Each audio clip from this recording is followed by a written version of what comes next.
Salut! On se retrouve aujourd'hui avec mon livre des vitraux. C'est un livre absolument merveilleux qui est super intéressant parce que le concept est complètement nouveau. Enfin, ce livre a déjà maintenant presque un an, mais je ne voulais jamais montrer en vidéo. Vous l'avez vu pour mes coloriages terminés, mais pas beaucoup parce que je n'en ai fait que deux à l'intérieur. J'espère continuer à l'avancer beaucoup plus cette année. Et donc aujourd'hui, je vais vous montrer comment je colorie à l'intérieur parce que ma technique est un peu différente de ce qu'on voit le plus souvent, à savoir de faire une couleur par case que l'on dégrade vers le blanc. Donc, eh bien, je vais vous expliquer, moi, comment je fais pour colorier toutes ces petites cases. Alors, je vais d'abord vous montrer les deux coloriages que j'ai fait dans ce livre, et ensuite, je vous montrerai celui que je suis en train de faire, et eh bien, je vous montrerai, en avançant un petit peu, comment je fais, tout simplement. Ça fait beaucoup de je vous montrerai.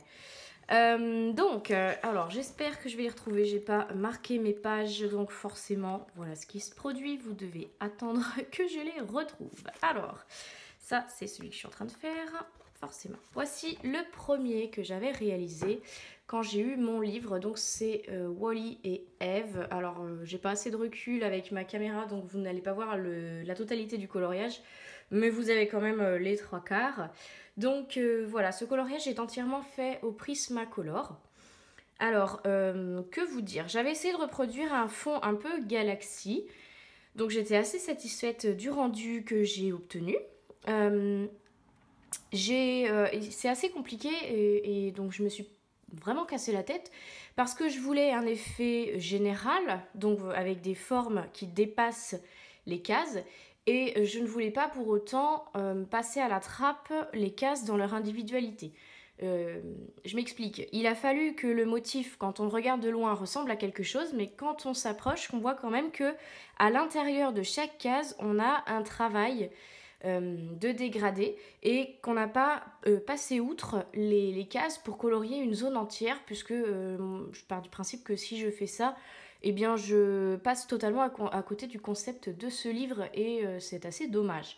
Donc voilà, je vous expliquerai un peu plus en détail lorsqu'on passera à la mise en pratique. Donc voilà pour le fond, j'avais après ajouté du Posca, enfin classique pour ce genre de fond. Pour ce qui est de Eve, donc elle est blanche, mais j'avais pas voulu garder tout blanc parce que je voulais quand même du relief. Donc eh bien j'ai fait quelques cases avec des dégradés de gris et j'en ai laissé certaines en blanc. J'ai pas du tout cherché par contre à donner un effet d'ombre général sur Eve. Parce que ça aurait impliqué que toute une partie reste blanche et c'est pas ce que je voulais, parce que je voulais vraiment mettre de la dimension dans toute la zone qui devait être blanche. Par contre, sur Wall-E, j'ai donc dégradé les cases une par une et j'ai quand même essayé de rester vigilante à ce que dans la globalité du motif, on ait quand même cette impression de lumière. Donc la lumière, je l'avais positionnée plutôt ici et eh bien, on est plus clair ici que là. Donc il y a quand même un effet d'ombre générale sur le personnage entier, donc qui est plus foncé sur la gauche. Et en même temps, j'ai quand même essayé de donner du relief à l'intérieur de chaque case. Donc c'est vraiment ma manière de colorier dans ce livre, c'est comme ça que j'essaye de le faire en tout cas. Alors c'est plus long que de faire simplement un dégradé dans chaque case comme j'ai pu faire sur Eve, mais je trouve quand même que le rendu global est plus sympa. Donc pour ses yeux, j'avais fait avec des gris et j'avais essayé de donner cet effet un peu rouillé qu'il a, donc avec une petite teinte ocre. Voilà, et puis le cadre donc avec des dégradés de gris. Voilà pour celui-ci. J'en avais fait un second, alors le temps que je le trouve, vous pouvez aller chercher quelque chose à boire. Là, non, ça y est, je l'ai déjà trouvé, donc c'est Picsou. Alors celui-ci, je l'ai fait pour tester mes Hirogiten, oui. j'ai enfin testé mes Irogiten. Enfin, ça fait déjà un moment que ce coloriage est fait. Mais vous n'avez toujours pas la vidéo de présentation parce que c'est la seule et unique fois où j'ai pu utiliser ces crayons. Donc j'ai toujours la vidéo en tête, elle est toujours dans ma liste de vidéos à faire. Ne vous inquiétez pas, ça va venir. C'est juste qu'au fur et à mesure, il y a plein de thèmes de vidéos qui se greffent et qui occultent un peu les anciens thèmes. Mais je l'ai toujours en tête et je vous ferai bientôt une vidéo sur mon avis et sur comment je colorie avec les Irogiten. Donc j'avais utilisé ces crayons pour faire Picsou, le sol, le ciel. Et après j'étais repassée sur mes Prismacolor parce que j'avais des idées de combo couleurs bien précis que je n'avais pas dans mes Irogiten. Donc notamment au niveau des gris, il n'y a pas beaucoup de gris, ou en tout cas pas ceux qu'il me fallait pour faire ça. Et puis mon fameux effet doré que je ne pouvais pas faire. Et en fait tout le cadre il est fait au Prismacolor. Voilà, qu'est-ce que je peux vous dire? Eh bien j'ai fait à peu près la même chose. Voilà, je pense que là vous allez mieux voir quelle est vraiment ma technique. Donc je n'utilise pas une couleur par case que je dégrade vers le blanc. Moi ma technique c'est vraiment d'utiliser dans chaque case plusieurs nuances de la même couleur pour lui donner plus de relief. Et j'essaye aussi au fur et à mesure que mon effet va vers la lumière, comme je vous ai expliqué sur Wally, de lui donner une différence dans la teinte générale du dégradé. Voilà, tout ça je vais vous l'expliquer après avec le coloriage que je suis en train de réaliser, ce sera beaucoup plus simple. Je pense que c'est à peu près tout. Voilà, je peux vous faire voir le haut du cadre. Et puis le bas, voilà, c'est la même chose, c'est symétrique. Hein. J'avais rajouté du Posca pour la lumière. Et voilà. Alors, je vais vous montrer donc le coloriage que je suis en train de faire actuellement. Et puis ensuite, eh bien, on passera à la pratique. Je ne sais pas si vous avez le même problème, mais alors la reliure de ce livre, c'est une catastrophe et c'est super dommage. Je suis vraiment déçue de ça, il y a énormément de personnes qui le sont. Alors voilà le coloriage que je suis en train de faire. Donc j'ai pris Lumière et sa chérie, le petit plumeau là. Je ne sais plus s'il a un nom ou pas. Donc pour l'instant j'ai commencé à faire mon effet doré sur Lumière. Et donc ce que je vous disais, on le voit sur son ventre, si on peut dire ça. C'est ce qui représente un peu son ventre.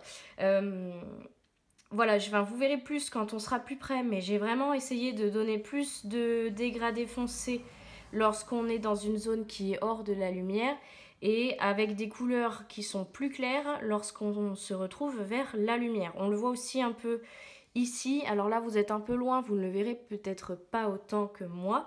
Et puis on le voit aussi ici. Voilà, j'essaye vraiment de varier un peu alors tout en utilisant la même gamme de crayons sur tout le motif, puisque c'est un effet doré partout, mais je varie les teintes que j'utilise à l'intérieur de mon effet pour donner la lumière. Voilà, donc je vais vous montrer, hein, de toute façon, je vais continuer un peu avec vous. Je ne sais pas encore exactement quelle partie je vais vous montrer. Je vais essayer peut-être de vous montrer plusieurs endroits en accéléré, peut-être un bout d'effet doré, un bout sur le travail du noir et blanc ici. Voilà, je vais faire un peu au feeling en essayant de vous montrer au maximum de possibilités de comment je fais. Voilà, je pense que j'ai assez parlé, que je vous ai bien expliqué et que vous avez pu vous rendre compte un peu mieux sur les coloriages terminés. On va tout de suite, bien comme d'habitude, se rapprocher et passer à la mise en pratique. Alors, je ne vais pas vous redonner exactement toutes les teintes que j'utilise, mais ce sont celles de mon effet doré. Vous pouvez les retrouver dans les vidéos dans lesquelles je vous les donne. Donc, ce sont les Prismacolor. Alors, donc dans mes zones foncées, j'utilise mes teintes les plus foncées de l'effet, donc les deux marrons que je viens positionner, donc l'un après l'autre comme d'habitude. Et vous voyez que plus je vais aller vers la lumière, donc ici plus vers la gauche, plus je vais commencer mon dégradé avec une couleur claire. Donc le premier marron qui est le plus foncé va disparaître au fur et à mesure. Et puis de la même façon, lorsque là je vais encore aller vers la gauche, le second marron va lui aussi disparaître et je commencerai avec ma teinte sable. Voilà, et au fur et à mesure qu'on va faire ça, eh bien on aura donc toujours avec nos couleurs de l'effet doré, mais finalement en utilisant pas la totalité des couleurs à chaque fois, on aura quelque chose qui sera vraiment nuancé dans la luminosité. Donc après j'ajoute ma 4e teinte qui est vraiment ocre et puis ensuite je viens avec mon jaune. Voilà, et donc c'est comme ça que la partie sombre se retrouve vraiment plus sombre puisque j'ai utilisé 2 teintes de marron en plus que sur le reste de mon effet. Voilà pourquoi on a cette impression de dimension et on garde quand même à l'intérieur de chaque case le relief. Alors ma meilleure amie avec ce livre-là, c'est ma gomme crayon de Faber-Castell parce qu'on a toujours tendance à dépasser sur le noir et je suis toujours en train de rectifier ça. Alors ensuite, voici comment je travaille avec le noir.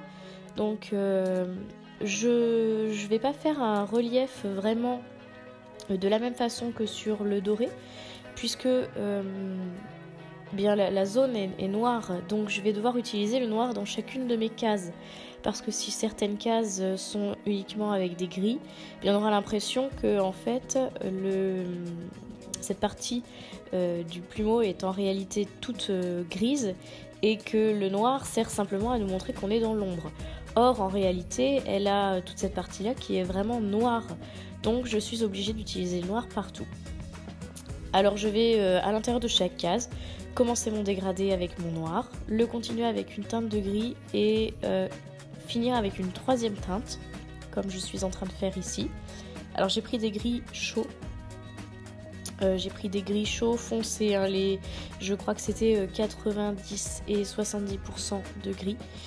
Et puis je passe plusieurs couches. Je laisse quand même de la lumière que je viens accentuer avec mon blanc. Et comme ça ternit les couleurs, je repasse après une 2e couche de chacun de mes crayons foncés. Donc je refais un peu de noir et je refais un peu de gris pour redonner la dimension qui est un peu disparue avec l'utilisation du blanc.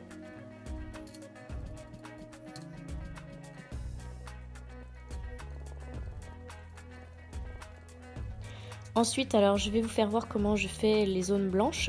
Donc comme je vous disais tout à l'heure, je vais venir colorier aléatoirement des cases avec des gris un peu partout dans la zone qui devra être en réalité blanche. Parce que si je me concentre à faire des ombres dans les endroits qui sont censés être justement plus dans l'ombre, ça va m'obliger à colorier en fait un liseré sur le pourtour du motif et laisser une grosse partie blanche. Or, c'est pas ce que je veux faire. Parce que j'aime pas laisser beaucoup de blanc dans mes coloriages parce que j'ai l'impression que ça n'est pas fini. Donc en réalité, voilà ce que je fais. Avec 2 teintes de gris clair et le blanc, et bien voilà, je viens faire un dégradé dans les cases.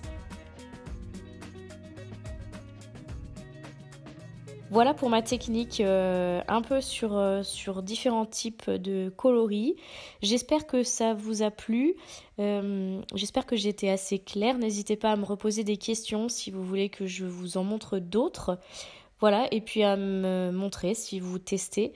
Si vous faites déjà comme moi, pourquoi pas aussi me partager vos coloriages. J'aime beaucoup voir les coloriages des vitraux. Et puis on se retrouve bien très prochainement pour la nouvelle vidéo. Et en attendant, comme d'habitude, restez connectés. Salut!